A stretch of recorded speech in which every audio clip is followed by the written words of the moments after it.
Hello student, good morning to all. तो आज मैं अपने न्यू चैनल एक्सीलेंस लर्निंग पे फिर से एक न्यू टॉपिक के साथ उपस्थित हूँ, जो कि क्लास 10th का टॉपिक है, जिसमें आपको मेंशन है इस बोर्ड पे class 10th chapter number 5 arithmetic progressions. तो आज जो मेरा टॉपिक्स है, this is the general terms of AP, जिसका फार्मूला ऑलरेडी यहाँ पे रिटन है, a n equal to a plus n minus one into d, where the a is the first term, d is the common difference, n is the number of terms। तो इस फार्मूले को मैं explain करना चाहता हूँ। Actually ये formula आया कैसे, इसका मीनिंग कैसा है, इसको अप्लाई कैसे करेंगे क्वेश्चंस में, जिसके लिए आप एक एक्सरसाइज आपके लिए 5.1 ऑलरेडी एनसीईआरटी में मेंशन्ड है। तो उसको समझने से पहले इस टर्म्स को आपको समझाऊं। एपी का मतलब क्या होता है, अर्थमेटिक प्रोग्रेशन, सीक्वेंस क्या होती है, सीरीज क्या होता है, थोड़ा सा आप लोग को एक आइडिया देना चाहता हूँ। उसके बाद इस फार्मूले पर हम आ जाएंगे और उस पर कुछ बेस्ट क्वेश्चन भी करेंगे, ठीक है। तो आप लोग अच्छे से इस टॉपिक्स को सुनेंगे। तो आप जैसे फार्मूला देख रहे हैं एनएफ टर्म, एनएफ टर्म आप किसी एपी का फाइंड आउट कैसे करते हैं। तो पहले एनएफ टर्म का मीनिंग समझेंगे, एनएफ टर्म में एग्जैक्टली होता क्या है, what is the NF term, and A is the first term, D is the common difference. सभी टर्म्स को मैं एक एक बार अच्छे से एक्सप्लेन करूंगा।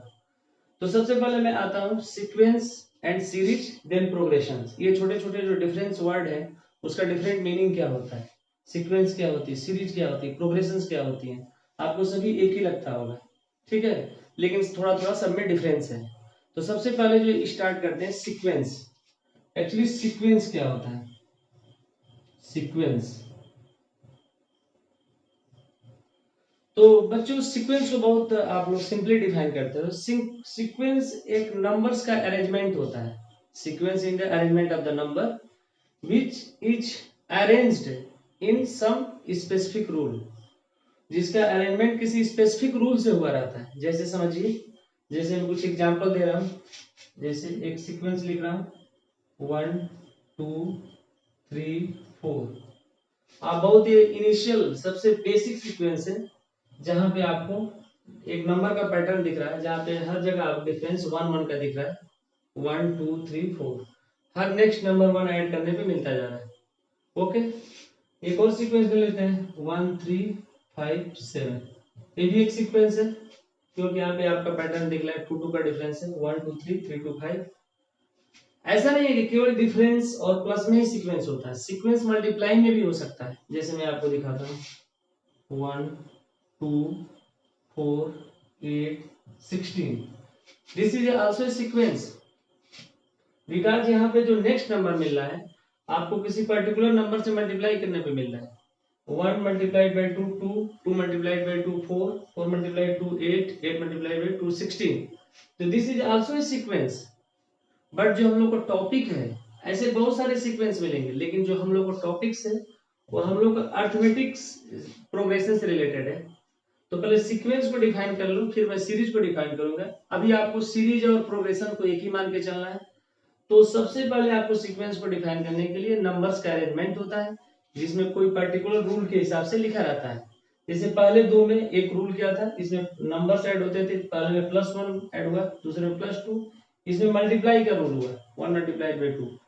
लेकिन जो अर्थमेटिक सीक्वेंस जो लिखते हैं उसमें क्या डिफरेंस होता है, वो ऐसा सीक्वेंस होता है जिसमें किसी भी दो नंबर का, एनी टू नंबर्स के बीच का डिफरेंस हमेशा सेम होता है। जैसे जो ऊपर की दो सीक्वेंस थी, ऊपर की दो सीक्वेंस, ये आपका अर्थमेटिक सीक्वेंस है, क्योंकि यहाँ पे हर दो नंबर्स के बीच का डिफरेंस इक्वल है। जहाँ पे पहले में 1 है, दूसरे में 2 का डिफरेंस है।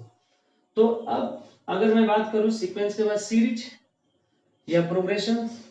सीरीज एक्चुअली सीक्वेंस ही होती है, बस उसमें हम लोग प्लस साइन के साथ लिखते हैं, प्लस साइन के साथ लिखते हैं। ओके, तो सीरीज और सीक्वेंस में सिंपल सा डिफरेंस है, सीरीज में हम लोग साइन दे देते हैं, मतलब प्लस साइन एडिशन के फॉर्म में। तो अगर सीरीज की मैं बात करूं, इसी सीक्वेंस सीरीज की अगर बात करूं, तो पहले के लिए सीरीज बन जाएंगे 1 + 2 + 3 + 4 प्लस डॉट डॉट डॉट। और दूसरे के लिए अगर बात करूं 1 + 3 + 5 + 7, ऐसे आपको आगे तक सीरीज आएगी। सपोज ये सीरीज n टर्म तक जाती है दोनों, nth टर्म भी समझाता हूँ nth टर्म क्या होता है। तो ये तो आपको सीरीज के एग्जांपल दिए। बेसिकली जो चैप्टर है हम लोग का अर्थमेटिक सीरीज से रिलेटेड है। तो अर्थमेटिक सीरीज में आपको ये ध्यान रखना है, अर्थमेटिक सीरीज की सबसे बड़ी पहचान क्या होती है, किसी भी टू टर्म्स के बीच का डिफरेंस इक्वल रहता है। किसी भी टू कंसेक्यूटिव टर्म्स, लगातार टर्म्स जो होते हैं, जैसे 1 2 के बीच का डिफरेंस 1, 2 3 के बीच में 1, 3 2 4 के बीच में 1, ऐसे सेकंड सीक्वेंस में भी। ये सबसे बड़ी पहचान है। तो आपको अगर इन टर्म्स को कुछ डिफाइन करना चाहता हूं इस सीरीज के थ्रू ही, कि फर्स्ट टर्म अगर देखा जाए फर्स्ट सीक्वेंस के लिए अगर मैं नंबरिंग कर लूं, तो फर्स्ट टर्म के लिए ए की वैल्यू आएगी। फर्स्ट सीक्वेंस के लिए फर्स्ट सीक्वेंस के लिए ए की जो वैल्यू आएगी वो आएगी आपकी first term a equal to 1। ठीक है, सेकेंड टर्म के लिए आएगी ए इक्वल टू 1, सेम ही है। लेकिन कॉमन डिफरेंस का निकालने का जो मेथड्स होता है, किसी भी प्रीवियस नेक्स्ट टर्म से प्रीवियस टर्म्स को सब्सट्रैक्ट कर देते हैं। ध्यान रखना है, next term to previous term. तो अगर मैं फर्स्ट टर्म का कॉमन डिफरेंस निकालूं, b equal to 2 minus 1, 2 minus 1 1। आप नेक्स्ट से भी कर सकते थे 3 माइनस 2, तब भी 1 आता। तो एवरी जगह पे आपका कॉमन डिफरेंस सेम होना चाहिए। तो दो टर्म्स को मैं डिफाइन कर दिया। अगर आपके पास सीरीज है तो आप सीक्वेंस, सीरीज आपके पास है, सीक्वेंस है, तो आप फाइनली आप उसमें first term common difference just observe से निकाल सकते हो। अगर मैं सीक्वेंस बोल रहा हूँ, आप सीरीज बोल रहा हूँ, तो डिफरेंस तो जरूर है, लेकिन वो पैटर्न आपका अर्थमेटिक को लेके चल रहा है। अर्थमेटिक जहाँ पे कॉमन डिफरेंस इक्वल हो। एग्जैक्टली जब कोई सीरीज कॉमा के साथ लगा के लिखी रहती है तो ये सीक्वेंस होती है। जैसे जो भी मैंने एग्जांपल लिया, कामा लगा था, ठीक है। जब इसमें साइन इंट्रोड्यूस कर देते हैं तो सीरीज में कन्वर्ट हो जाती है। ओके, और उसी को प्रोग्रेशन भी बोलते हैं। तो बात आती है कि अब इस फार्मूले का यूज कैसे है क्वेश्चंस में। तो मैं इसको रफ करता हूं। तो फार्मूला बेसिकली है nth term of an AP. nth term कैसे फाइंड आउट करेंगे किसी एपी का। तो पहले एक एपी आपको समझने के लिए लिखते हैं। सपोज एक अरिथमेटिक सीक्वेंस लिखता हूं, मान लीजिए 1 3 5 7। तो this is the first term, a1 की वैल्यू आपकी 1 हो गई। सेकेंड टर्म a2 की वैल्यू 3 आ गई। a4 की वैल्यू, a3 की वैल्यू आपकी आ गई 5। a7 के a4 की वैल्यू आ गई आपकी 7। तो जस्ट मैंने इसकी नंबरिंग कर दिया। फर्स्ट टर्म सेकेंड टर्म आपका टर्म्स है। बट आपको अगर किसी दूसरे टर्म को find out, suppose 10th term find out करना है, 12th टर्म फाइंड आउट करना है, तो यहाँ पे ये फार्मूला आपके काम आएगा। Suppose 10th term 12th term, तो n नंबर ऑफ टर्म्स है जो जिस टर्म का आपको फाइंड आउट करना है, तो उसी के लिए फार्मूला बेसिकली बना है।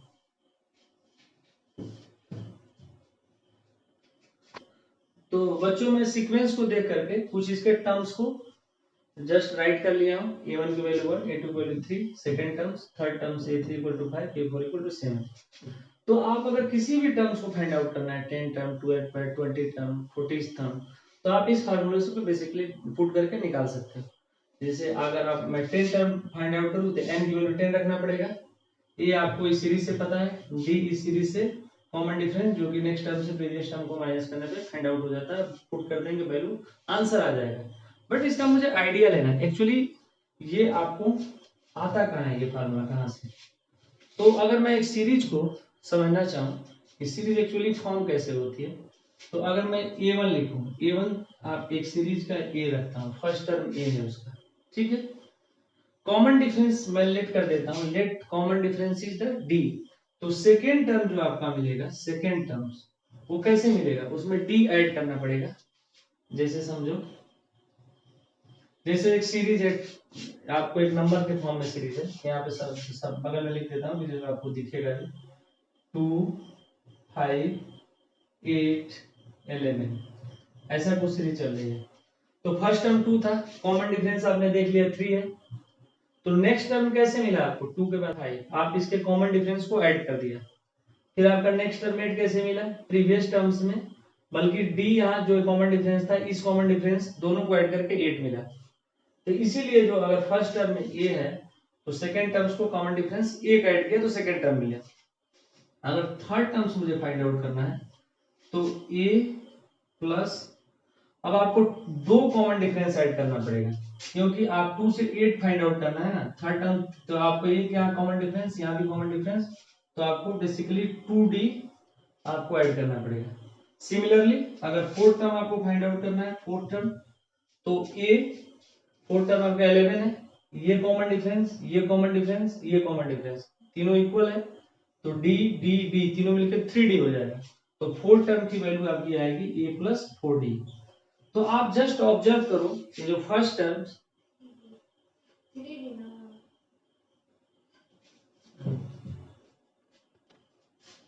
तो बच्चों जस्ट इस सीक्वेंस को आप ऑब्जर्व करिए जो मैंने बनाया है, first A plus D, first A second A plus D, A plus 2 A plus 3d। देखो तो फर्स्ट टर्म में ए है, यहाँ पे डी नहीं है, जस्ट आपका फर्स्ट टर्म। सेकंड टर्म में आपने एक डी ऐड किया, थर्ड टर्म्स में ए प्लस 2d, फोर्थ टर्म में ए प्लस 3d। जो नंबर ऑफ टर्म्स है उससे एक कम आपका डी का कोफिशिएंट है। मतलब अगर नंबर ऑफ टर्म्स 4 है, चौथा टर्म्स को वैल्यू फाइंड आउट करते हैं, तो डी के साथ 3 है। तो अगर इसी तरह मैं आगे बढ़ाता जाऊं इस सीरीज को, अगर मैं number of nth term, nth term n कोई नंबर है, अभी एग्जांपल में समझ में आएगा, तो आप इसी पैटर्न में प्रॉपर लिखेंगे। तो इससे कम लिखते थे यहाँ पे, ये जो नंबर ऑफ टर्म था, जैसे यहाँ पे 4 था तो मैंने 3 लिखा था, यहाँ 3 था तो 2 लिखा था। इसी हिसाब से n के लिए हम लोग लिखेंगे n minus 1 into d. This is the required formula जो a plus n minus 1 into d prove करना था। तो जस्ट मैंने आपको एक बार एक्सप्लेन किया ये फार्मूला आता कहाँ से। बाकी आप इसका डायरेक्टली यूज करेंगे, बाकी इसका आप डायरेक्टली यूज करेंगे, जो जस्ट मैं आपको दिखाता हूँ एक यूज करके इस फार्मूले का यूज कैसे है एपी में। तो आपको एपी लिखने के लिए मैं कोई भी आप रैंडमली एक एपी ले सकते हैं, जैसे मैं एग्जांपल के ले लूँ एक एपी, सबसे सिंपल एपी 1 3 5 7 ऐसे एपी जा रही है। अब मुझे इसमें 12th टर्म्स फाइंड आउट करना है, 12th टर्म। ओके, आपको ऐसे बोल भी सकता है एपी लिख करके यू फाइंड द 12 टर्म्स। तो n की वैल्यू यहाँ पे 12 आ गई, n की वैल्यू 12।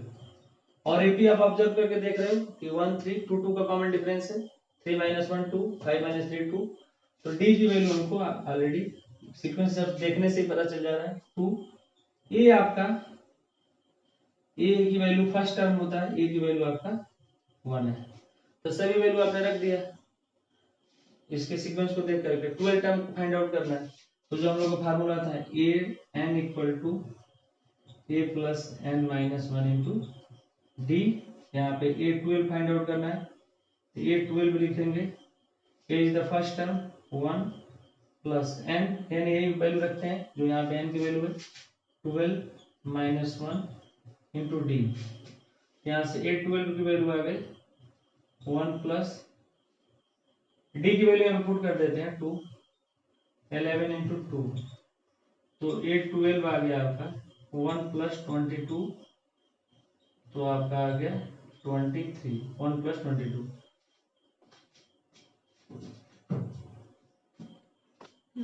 तो बच्चों ये मैंने एक एग्जांपल कराया, जस्ट इसके बेस था find the nth terms of the AP. तो यहाँ पे मैंने 12 टर्म्स फाइंड आउट किया, जिसका मैंने फार्मूला यूज किया a plus n minus 1 d. इस फार्मूले का एक यूज आपको डिफरेंट तरीके से बताता हूँ, सेम इसी फार्मूले का यूज, जहाँ पे आपको किसी nth टर्म को नहीं फाइंड आउट करना है बल्कि नंबर ऑफ टर्म्स को फाइंड आउट करना है, नंबर ऑफ टर्म्स को।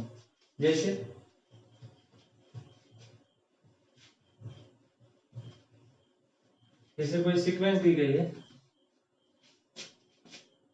1 3 5 ऐसे करते करते 25। तो आप जैसे सीक्वेंस को देखते हैं तो आपको 25, this is the last term, this is the last term of this AP. तो लास्ट टर्म मतलब nth टर्म आपको यहाँ पे ऑलरेडी दिया हुआ है निकाल करके। तो अब इसमें ये नहीं पता है कि हाउ मेनी टर्म्स आप इन दिस एपी, ये नहीं पता है कि इसमें कितने टर्म्स है इन एपी में।